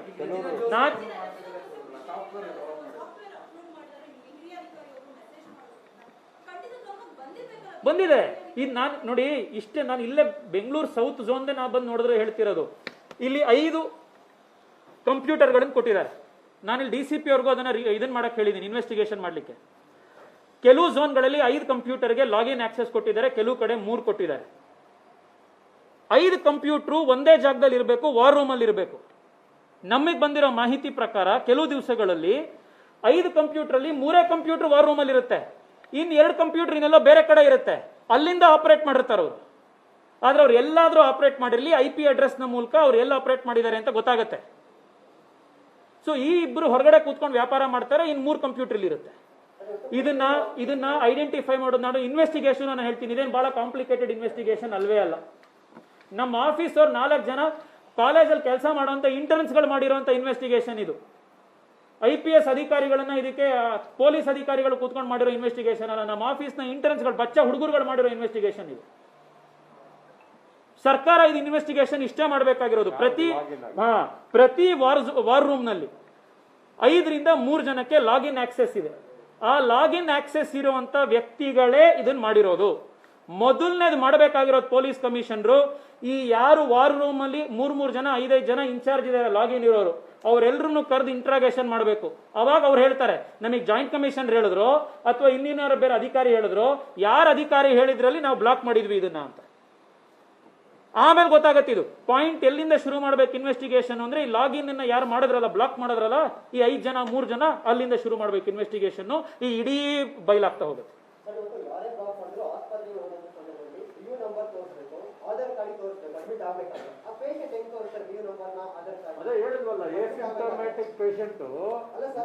ಇಲ್ಲ 1 ಸೆಕೆಂಡ್, 1 ನಿಮಿಷ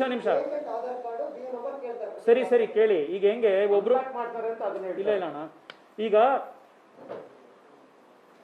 BU ನಂಬರ್ ನೀವು ಟೆಸ್ಟ್ ಮಾಡಿಸ್ಕೊತೀರಲ್ಲ, ಟೆಸ್ಟ್ ಮಾಡಿಸ್ಬೇಕಾದ್ರೆ ನೀವು ಆಧಾರ್ ಕಾರ್ಡ್ ಕೊಟ್ಟಿರ್ಬೇಕು, ನಿಮ್ ಫೋನ್ ನಂಬರ್ ಕೊಟ್ಟಿರ್ಬೇಕು, ಫೋನ್ ನಂಬರ್ OTP ಬರುತ್ತೆ. ಹಂಗೆ ತಾನೇ ಟೆಸ್ಟಿಂಗ್ ಆಗೋದು. ನೀವು 2 ಸತಿ ಮಾಡಿಸಿ 3 ಸತಿ ಮಾಡಿ ಟೆಸ್ಟ್ ಮಾಡೋಕೆ ಹೋಗಿದ ತಕ್ಷಣ ನಿಮ್ ನಂಬರ್ ಕೇಳ್ತಾರೆ. ನಿಮ್ ನಂಬರ್ ಕೇಳಿದ ತಕ್ಷಣ ನಿಮ್ OTP ಬರುತ್ತೆ. ನಿಮ್ OTP ಆರ್ಡರ್ ಮೇಲೆ ನೀವು ಪಾಸಿಟಿವ್ ಬಂತು ಅಂತಂದ್ರೆ BU ನಂಬರ್ ಜನರೇಟ್ ಆಗುತ್ತೆ. BU ನಂಬರ್ ಜನರೇಟ್ ಆದ್ಮೇಲೆ ಅದು ICMR ಪೋರ್ಟಲ್ಗೆ ಹೋಗುತ್ತೆ. ICMR ಪೋರ್ಟಲ್ ಇಂದ ಇಲ್ಲಿಗೆ ಇವರಿಗೆ ಬರುತ್ತೆ, BBMP ವಾರ್ ರೂಮಿಗೆ ಬರುತ್ತೆ ಅದು. ಈಗ ಬೆಡ್ ಅಲಾಟ್ ಆಯ್ತು ಅಂತಂದ್ರೆ ನಿಮ್ BU ನಂಬರ್ನ ಆಧಾರದ ಮೇಲೆ ಬೆಡ್ ಅಲಾಟ್ ಆಗಿರತ್ತೆ ಇಲ್ಲಿಂದ.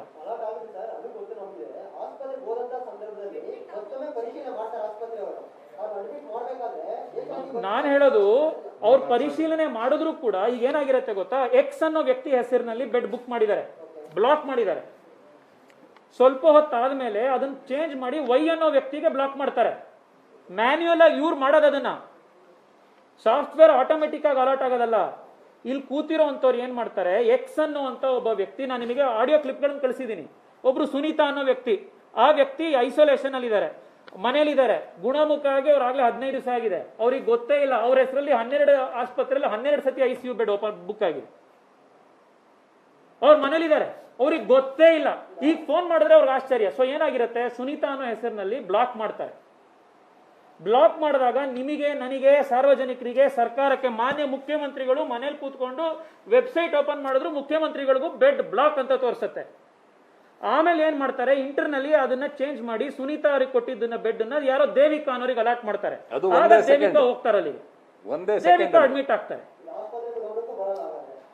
ಆಸ್ಪತ್ರೆ ಅವ್ರ ಗಮನಕ್ಕೆ ಚೇಂಜ್ ಆಗಿರೋದು ಬರುತ್ತೆ, ಅವ್ರ ಸಾಫ್ಟ್ವೇರ್ ಅಲ್ಲಿ ತೋರಿಸುತ್ತೆ ಅದು. ಆದ್ರೆ ಇಲ್ಲಿ ಅವ್ಯವಹಾರ ಏನು ಅಂತಂದ್ರೆ, ಸಿಂಪ್ಟಮ್ಯಾಟಿಕ್ ವ್ಯಕ್ತಿಗೆ ಫಸ್ಟ್ ಆಫ್ ಆಲ್ ಬೆಡ್ಡೆ ಬುಕ್ ಮಾಡಬಾರ್ದು, ಅಂತವ್ರಿಗೆ ಬೆಡ್ ಬುಕ್ ಮಾಡಿರ್ತಾರೆ ಇವರು. ಎರಡನೇದು ಇನ್ನೇನ್ ಮಾಡ್ತಾರೆ, ಅಲ್ಲಿ ಹೋಗ್ತಾರಲ್ಲ, ಈಗ ಎಷ್ಟೊಂದು ಜನ ನೀವು ಆಸ್ಪತ್ರೆ ಹತ್ರ ಹೋಗಿದ್ದೀರಿ, ಮಾಧ್ಯಮದವ್ರು ನೀವು ತೋರಿಸಿದಿರಿ. ಈಗ ಯಾರೋ ಒಬ್ರಿಗೆ ಬೆಡ್ ಬುಕ್ ಆಯ್ತು, ಬೆಡ್ ಬುಕ್ ಆಗಿದ ತಕ್ಷಣ ಅವ್ರು ಆಸ್ಪತ್ರೆಗೆ ಹೋಗ್ತಾರೆ. ಆಸ್ಪತ್ರೆಗೆ ಹೋಗಿ ಅವರು ಸ್ಕ್ರೀನ್ ಶಾಟ್ ತೋರಿಸ್ತಾರೆ, ಸರ್ ಬೆಡ್ ಬುಕ್ ಆಗಿದೆ, BU ನಂಬರ್ ಇದೆ ನೋಡಿ ಸರ್, ಈ ಆಸ್ಪತ್ರೆದಾಗೆ ಬೆಡ್ ಬುಕ್ ಆಗಿದೆ ಅಂತ. ಆದ್ರೆ ಅಲ್ಲಿ ಆಸ್ಪತ್ರೆ ಅವ್ರು ಹೇಳ್ತಾರೆ, ಇಲ್ಲ ನಮ್ಮ ಸಾಫ್ಟ್ವೇರ್ ತೋರಿಸ್ತಾ ಇಲ್ಲ ಅಂತ. ಇದು ನಿಮ್ಮ ಅನುಭವಕ್ಕೆ ಬಂದಿದೆ ತಾನೆ? ಹೊರಗಡೆ ಇದ್ದಾಗ ಆಗೇನಂತಾರೆ ಪೇಷಂಟ್ಸು, ಸರ್ ನಮಗೆ ಬೆಡ್ ಬುಕ್ ಆಗಿದೆ ಸರ್, ದಯವಿಟ್ಟು ಒಳಗಡೆ ತಗೊಳ್ಳಿ ಅಂತ. ಅಲ್ಲಿಂದ ನಮಗೆ ಫೋನ್ ಮಾಡ್ತಾರೆ. ನಾನೇ ಒಂದು 100 ಫೋನ್ ಅಟೆಂಡ್ ಮಾಡಿದ್ದೀನಿ. ಜನ ಫೋನ್ ಮಾಡೋದು, ಸರ್ BBMPಗೆ ಬೆಡ್ ಅಲಾಟ್ ಆಗಿದೆ ಸರ್, ಈ ಆಸ್ಪತ್ರೆ ಎದುರುಗಡೆ ಬಂದಿದ್ದೀನಿ ಸರ್, ರಂಗದವರ ಎದುರುಗಡೆ ಇದ್ದೀನಿ ಸರ್, ಆಸ್ಪತ್ರೆ ಎದುರುಗಡೆ ಒಳಗಡೆ ತಗೋತಾ ಇಲ್ಲ ನನ್ನನ್ನು. ಯಾಕೆ ತಗೋತಾ ಇಲ್ಲ ಅಂತ ಆಸ್ಪತ್ರೆ ಅವ್ರಿಗೆ ಏನ್ ಮಾಡಿದ್ರೆ, ಆರೋಗ್ಯ ಮಿತ್ರಕ್ಕೆ ಫೋನ್ ಮಾಡಿದ್ರೆ ಆರೋಗ್ಯ ಮಿತ್ರ ಹೇಳ್ತಾರೆ, ಇಲ್ಲ ಸರ್ ಇವ್ರದಿಲ್ಲ, ಇನ್ಯಾರ್ದು ಬೇರೆ ನಂಬರ್ ಇದೆ ಅಂತ. ಇವನೆಲ್ಲ ಹೋಗ್ಬೇಕು? ಈಗ ಇವನು ತಿರ್ಗಾ ಶುರು ಮಾಡ್ತಾನೆ ಪ್ರಾಸೆಸ್. 1192 ಫೋನ್ ಮಾಡಿ ತಿರ್ಗಾ ಬೆಡ್ ಬುಕ್ ಮಾಡಿಸ್ಕೊಳ್ಳೋ ಅಷ್ಟೊತ್ತಿಗೆ 88 ಇದ್ದಿದ್ದವನದ್ದು SP ಓಟು 70ಕ್ಕೆ ಇಳ್ದಿರುತ್ತೆ, 78ಕ್ಕೆ ಬರುತ್ತೆ, 60ಕ್ಕೆ ಬಂದು ಒಂದು ಸತ್ತೋಗ್ತಾನೆ. ಒಂದು ಆಸ್ಪತ್ರೆ ಇನ್ನೊಂದು ಆಸ್ಪತ್ರೆಗೆ ಹೋಗ್ಬೇಕಾದ್ರೆ ಇಲ್ಲ. ಅಯ್ಯೋ ನೀವು ಅವ್ರಿಗೆ ಬಿಡಿ, ಬೆಡ್ ಬುಕ್ ಆಗಿದೆಯಲ್ಲ ICU, ಶಾಸಕರದನ್ನು ಉದಾಹರಣೆ ಕೊಟ್ರು. ಇವತ್ತು ಬುಕ್ ಆಗಿರೋನ್ಗೆ ಗೊತ್ತಿಲ್ಲ ಅವನು ಆಸ್ಪತ್ರೆಗೆ ಹೋಗಿ ಅಡ್ಮಿಟ್ ಆಗಬೇಕು ಅಂತ. ಸರ್ BBMP ಇಂದ ಹೇಳ್ತಾರೆ ಅವರಿಗೆ, ಬೆಡ್ ಬುಕ್ ಆಗಿದೆ ನಿಮ್ಗೆ, ಈ ಆಸ್ಪತ್ರೆಗೆ ಹೋಗ್ಬೇಕು ಅಂತ. ಮಾಹಿತಿನೇ ಕೊಡಲ್ಲ. ಹಾ, ಪೇಪರ್ ವರ್ಕ್ ಅಷ್ಟೇ.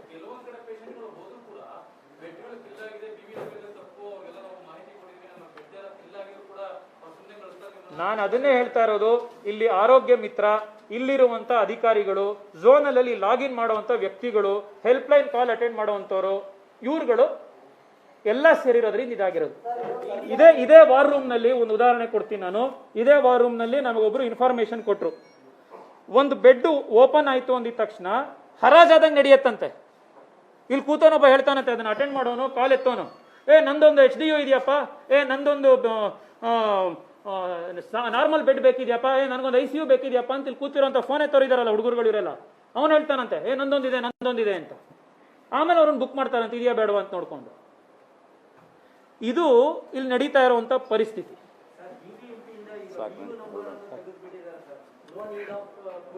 ಅದು ಬೇರೆದಕ್ಕೆ ಇವತ್ತು ಮಾನ್ಯ ಮುಖ್ಯಮಂತ್ರಿಗಳ ಗಮನಕ್ಕಿದೆ ಅಂತಂದು ಕೂಡ ನಾವು ಇವತ್ತು ಎಲ್ಲ ವಿಷಯವನ್ನ ತಿಳಿಸ್ತೇವೆ. ಮತ್ತೆ ಸಂಬಂಧಪಟ್ಟಂತ ಡಾಕ್ಯುಮೆಂಟ್ಸ್ ಕೂಡ ನಿಮ್ಗೆ ಕೊಟ್ಟಿದ್ದೇವೆ. ಈಗ BBMP ಕಮಿಷನರ್ ಅವ್ರನ್ನ ಭೇಟಿ ಮಾಡಿ ಅವ್ರಿಗೆ ಮಾಹಿತಿಯನ್ನ ಕೊಡ್ತೇವೆ. ಅದಾದ ನಂತರ ಮುಖ್ಯಮಂತ್ರಿಗಳನ್ನ ಭೇಟಿ ಆಗ್ತೇವೆ.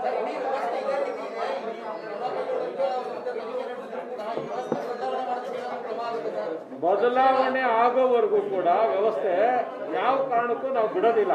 ಅದ್ರ ಹಿಂದೆ ನಿಲ್ತೇವೆ. ನಿಂತು ಸರಿ ಮಾಡಿ ನ್ಯಾಯವಾಗಿರುವಂತ ಪೇಷಂಟ್ಗೆ ಬೆಡ್ ಸಿಗೋವರೆಗೂ ಕೂಡ ನಾವು ಯಾರು ಕೂಡ ಸುಮ್ಮನೆ ಇರೋದಿಲ್ಲ ಬೆಂಗಳೂರಲ್ಲಿ. ಒಂದ್ ನಿಮಿಷ ಇನ್ನೊಂದು ಬಹಳ ಮುಖ್ಯ ಅಂಶ ನಾನು ನಿಮಗೆ ಗಮನಕ್ಕೆ ತರಬೇಕು. ಇಲ್ಲಿ ನೋಡಿ,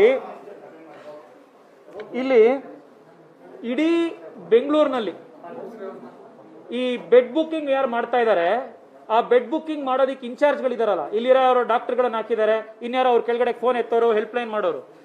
ಇಡೀ ಬೆಂಗಳೂರಿಗೆ ಯಾವುದೋ ಒಂದು ಕ್ರಿಸ್ಟಲ್ ಅನ್ನೋ ಒಂದು ಏಜೆನ್ಸಿ ಕೊಟ್ಟಿದ್ದಾರೆ.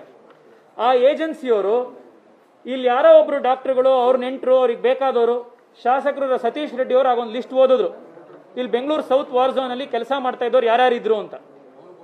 ಆ ಲೈವಲ್ಲಿ ನಿಮ್ಮೆಲ್ಲರೂ ನೋಡಿದೀರ. ಬರೀ ಒಂದೇ ತರದ ವ್ಯಕ್ತಿಗಳನ್ನ ಯಾವ ಆಧಾರದ ಮೇಲೆ ಅಪಾಯಿಂಟ್ ಮಾಡಿದ್ರು ಗೊತ್ತಿಲ್ಲ. ಎರಡನೇದು, ಬೆಂಗಳೂರು ಸಾಫ್ಟ್ವೇರ್ ರಾಜಧಾನಿ. ಇಡೀ ಪ್ರಪಂಚಕ್ಕೆ ಸಾಫ್ಟ್ವೇರ್ ಅನ್ನು ಎಕ್ಸ್ಪೋರ್ಟ್ ಮಾಡುವಂತ ಶಕ್ತಿ ಬೆಂಗಳೂರಿಗಿದೆ. ಇಲ್ಲಿ ಬೆಂಗಳೂರಿನಲ್ಲಾದ್ರೆ BBMP ಅವರು ಬೆಡ್ ಅಲೋಕೇಶನ್ಗೆ ಹೆಂಗ್ ಮಾಡಿದ್ದಾರೆ ಅಂತ ಒಂದು ಸಣ್ಣ ಸಂಕ್ಷಿಪ್ತವಾಗಿ ಎಕ್ಸ್ಪ್ಲೈನ್ ಮಾಡ್ತೀನಿ ನಿಮಗೆ. ಇಲ್ಲಿ 2 ಸಾಫ್ಟ್ವೇರ್ ಇದೆ. ಒಂದು ಸಾಫ್ಟ್ವೇರ್ ಬೆಡ್ ಬುಕ್ಕಿಂಗಿಗೆ 2 ಸಾಫ್ಟ್ವೇರ್ ಇದೆ. ಒಂದು ಇಂಡೆಕ್ಸ್ ಅಂತ ಒಂದು ಸಾಫ್ಟ್ವೇರ್, ಇನ್ನೊಂದು SAST central bed booking software. ಈ ಸಾಫ್ಟ್ವೇರ್ಗೂ ಇನ್ನೊಂದು ಸಾಫ್ಟ್ವೇರ್ಗೂ ಲಿಂಕೇ ಇಲ್ಲ. ನೀವು ಇಂಡೆಕ್ಸ್ ಅನ್ನೋ ಸಾಫ್ಟ್ವೇರ್ ಅಲ್ಲಿ ಐಡೆಂಟಿಫೈ ಮಾಡಿರ್ತಾರೆ, ಇವರು ಎಂಟ್ರಿ ಮಾಡ್ತಾರೆ. ಆದ್ರೆ ಇವ್ರು ಎಂಟ್ರಿ ಮಾಡಿದ್ರೆ ಬೆಡ್ ಬುಕ್ಕಿಂಗ್ ಸಾಫ್ಟ್ವೇರ್ ಅದು ರಿಫ್ಲೆಕ್ಟೇ ಆಗಲ್ಲ. ನೀವು ಈಗಲೇ ಮೇಲ್ಗಡೆ ಹೋಗಿ, ನಾನು ನಿಮಗೆ ರಿಕ್ವೆಸ್ಟ್ ಮಾಡ್ತೀನಿ ಮಾಧ್ಯಮದವರಿಗೆ, 2 ಬೆಂಚ್ ಇಟ್ಕೊಂಡು ಕೂತಿದ್ದಾರೆ, ಇದೇ ತರ ಕೂತಿದ್ದಾರೆ, ಈ ಕಡೆ ಒಬ್ರು ಆ ಕಡೆ ಒಬ್ರು. ಫೋನ್ ಬಂದು ಈ ಕಡೆ ಬರುತ್ತೆ, ಅವ್ರ ಹೆಸರು ಬರೀತಾರೆ. ಹೆಸರು ಬರೆದ್ಮೇಲೆ OB ರಾಯನ್ ಕಾಲ ತರ ಚೀಟಿಲ್ ಕೈಯಲ್ಲಿ ಬರೆದು ಆ ಚೀಟಿನ ಎದುರುಗಡೆ ಇರೋರಿಗೆ ಕೊಡ್ತಾರೆ. ಆ ಎದುರುಗಡೆ ಇರೋರು ಇನ್ನೊಂದು ಸಾಫ್ಟ್ವೇರ್ ಅಲ್ಲಿ ಅಪ್ಡೇಟ್ ಮಾಡ್ತಾರೆ. ಈ ಸಾಫ್ಟ್ವೇರ್ಗೂ ಆ ಸಾಫ್ಟ್ವೇರ್ಗೂ ಮಾತುಕತೆನೇ ಇಲ್ಲ. ಈ ಸಾಫ್ಟ್ವೇರ್ ಅಲ್ಲಿ ಇವ್ರು ಹೇಳ್ತಾರೆ, ಇಲ್ಲ ನಿಮಗೆ ಈ ಆಸ್ಪತ್ರೆಯಲ್ಲಿ ಬೆಡ್ ಬುಕ್ ಮಾಡ್ತಾ ಇದೀವಿ ಅಂತ. ಅವರು ಇನ್ನೊಂದು ಕಡೆಗೆಲ್ಲ ಬುಕ್ ಮಾಡಿರ್ತಾರೆ. ಇವ್ರು ತಗೊಂಡೋಗಿ ಆಸ್ಪತ್ರೆಗೆ ಹೋಗ್ತಾರೆ, ಜನ ನಮಗೆ ಬೆಡ್ ಬುಕ್ ಆಗಿದೆ ಅಂತ. ಅಲ್ಲಿ ಆಸ್ಪತ್ರೆಯಲ್ಲಿ ಇನ್ಯಾವುದೋ ಸಾಫ್ಟ್ವೇರ್ ಇರೋದ್ರಿಂದ ಇವ್ರಿಗೆ ಬೆಡ್ ಬುಕ್ ಆಗಿದ್ರು ಕೂಡ ಆಸ್ಪತ್ರೆ ಸಿಗೋದಿಲ್ಲ. ಒಂದು ಬೇಸಿಕ್ ಸಾಫ್ಟ್ವೇರ್ ಅನ್ನ ಕೂಡ ಮಾಡ್ಲಿಕ್ಕೆ ಬರದಲ್ಲೇ ಇರುವಂತಹ ಮಟ್ಟದಲ್ಲಿ BBMP ಅವರು ಇದ್ದಾರೆ. ಇವ್ರ ಇನ್ಎಫಿಷಿಯನ್ಸಿ, ಇನ್ಕಾಂಪಿಟೆನ್ಸಿಯಿಂದಾಗಿ ಜನ ಸಾಯ್ತಾ ಇದ್ದಾರೆ.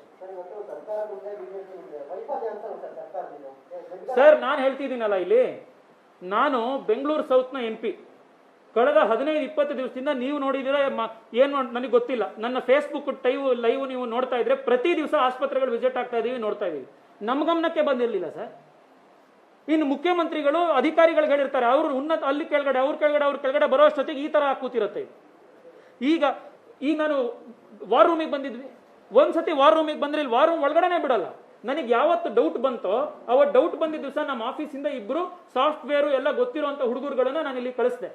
ಇಲ್ಲಿ ಇನ್ಚಾರ್ಜ್ ಇದ್ದಂತ ಅಧಿಕಾರಿಗಳು, ಸರ್ ನಿಮ್ಮ ಆಫೀಸಿಂದ ಕಳಿಸ್ಬೇಡಿ, ನಿಮ್ಮವ್ರು ಕಳಿಸಿದ್ರೆ ಇನ್ನೊಬ್ರು ಯಾರೋ ಒಬ್ರು MLA ಅವ್ರು ಕಳಿಸ್ತಾರೆ, ಪೊಲಿಟಿಕಲ್ ಆಗ್ಬಿಡುತ್ತೆ. ನಾನು ಹೇಳಿದೆ, ನಾನು ರಾಜಕೀಯ ಮಾಡೋಕ್ಕಲ್ಲ ಬಂದಿರೋದು, ವ್ಯವಸ್ಥೆ ಸರಿ ಇದೆಯಾ ಇಲ್ವಾ ಅಂತ ನೋಡಕ್ ಬರ್ತಾ ಇದೀವಿ. ಇಲ್ಲಿ ನಮ್ಮವ್ರು ಯಾರು ಬಂದ್ರೆ ಕಳ್ಸೋದೇ ಇಲ್ಲ. ಸತೀಶ್ ರೆಡ್ಡಿ ಅವ್ರು ಮೊನ್ನೆ ಬೊಮ್ಮನಹಳ್ಳಿ ವಾರ್ ರೂಮ್ ಎದುರುಗಡೆ 150 ಜನ 200 ಜನ ಪೇಷಂಟ್ಸ್ ಗಲಾಟೆ ಮಾಡಿಸಿದ್ದಾರೆ. MLA ವಾರ್ ರೂಮ್ಗೆ ಹೋಗೋಕ್ಕಾಗಲ್ಲ. MP ಕಡೆಯವ್ರು ಹೋಗೋದನ್ನ ಏನಾದ್ರು ನಡೀತಾ ಇದೆ ಸಾಫ್ಟ್ವೇರ್ ತಿಳ್ಕೊಳ್ಳೋದಕ್ಕೆ ಏನಾದ್ರು ಪ್ರಾಬ್ಲಮ್ ಇದೆಯಾ, ನಾವು ಹೆಲ್ಪ್ ಮಾಡ್ತೀವಿ ಸರಿ ಮಾಡೋಕ್ಕೆ ಅಂತಂದ್ರೆ ಒಳಗಡೆ ಬಿಡಲ್ಲ. ಪ್ರೈವೇಟ್ ಜಾಗೀರ ಇವ್ರುಗಳದ್ದು ವಾರ್ ರೂಮ್ ಅಂತಂದ್ರೆ? ಏನಿಲ್ಲಿ ಕೂತಿರೋ ಅಧಿಕಾರಿಗಳದ್ದೇನು ಪ್ರೈವೇಟ್ ಆಸ್ತಿನೇನ್ರಿ ಇದು? Today a very important nerve-wracking irregularities and anomalies in the BBMP bed booking system has come to light. Like all of you are aware, in the last so many days and almost a month, people in Bengaluru are desperately trying to get one hospital bed to save their near and dear ones. However, each day, the BBMP bed booking software shows that all beds all across the city are only blocked and no bed is available. Every day there are so many patients who are getting discharged, so many patients who are unfortunately dying and getting discharged, and therefore there must be beds that must be made available. But check the BBMP website at any point in the day or any point in the night, the BBMP bed booking software shows that all beds are blocked. How does this take place? So many people, there's a nexus of certain BBMP officers, certain Arogya Mitras in hospitals and certain private agents outside who have made this bribe for bed scam. So asymptomatic patients are blocked beds. People who are at home isolation, who are not even aware, who are not even in need of hospitalization, beds are blocked under their names and under their BU numbers. Thereafter, certain people who are outside agents speak to the people in charge in the war rooms and then re-allot the bed to those people who make a certain payment to a certain person outside. So this allotting of beds to asymptomatic patients, later re-allotting it to patients based on certain pecuniary or otherwise considerations, is a most disgusting thing that can take place during a pandemic. Second, in the last 7-8 days, the data that we have analyzed, more than 4,065 cases have come to light where beds that have been booked by the BBMP have gotten auto unblocked. What does this mean? A certain patient who does not need a bed is allotted a bed. Thereafter, for a period of 12 hours, the bed is reserved in his name. Every patient gets 12 hours to go and get himself admitted. One, I do not understand why there must be 12 hours of time when people want to get to the hospital bed in all urgency. There is no rationale for keeping it for as long as 12 hours. So once a bed is allotted, for 12 hours, the BBMP authorities try to find somebody to sell the bed along with these agents.